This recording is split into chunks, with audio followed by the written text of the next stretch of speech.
പലർക്കും ഒരു ധാരണയുണ്ട് ഈ സംഘികൾ എന്ന് പറയുന്നത് വിവരം ഇല്ലാത്തവരാണ്, വിദ്യാഭ്യാസം ഇല്ലാത്തവരാണ്.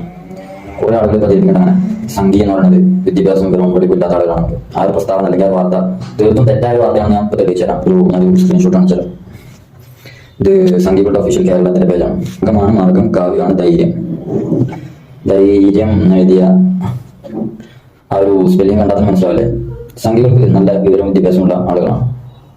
അവരെ മണ്ടന്മാരെന്നോ ഒരിക്കലും വിളിക്കരുത്. വിളിക്കുകയാണെങ്കിൽ ദൈവ മണ്ടന്മാരെന്നോ അല്ലാന്നുണ്ടെങ്കിൽ അൾട്രാ പൊട്ടന്മാരെന്നോ അങ്ങനെ വല്ലതും വിളിക്കണം. അല്ലെങ്കിൽ അവർ ഒരിക്കലും അങ്ങനെ ചെയ്യില്ല. കാരണം വിദ്യാഭ്യാസത്തിൽ ആരെങ്കിലും ഒരാളെങ്കിലും ഈ പറഞ്ഞ കേരളത്തിലെ സംഘി ഗ്രൂപ്പിൽ ഉണ്ടായിരുന്നുവെങ്കിൽ ഇവരൊന്ന് പറഞ്ഞ് തിരുത്തുകയോ അല്ലാന്നുണ്ടെങ്കിൽ അവരുടെ ഒഫീഷ്യൽ ഒരു പേജിൽ കൊണ്ടുപോയിട്ട് സംഖ്യയാണ് ധൈര്യം എന്നൊക്കെ എഴുതുമ്പോൾ ധൈര്യം എന്നതിന്റെ സ്പെല്ലിംഗ് മിനിമം മലയാളം എഴുതാനെങ്കിലും അറിയുന്നുണ്ടെങ്കിൽ, എന്തെങ്കിലും മലയാളത്തിൽ എഴുതാൻ അറിയുന്നുണ്ടെങ്കിൽ ധൈര്യം എന്നുള്ളതിന്റെ മിനിമം അതെങ്കിലും അവർ ശരിയാക്കി എഴുതണം.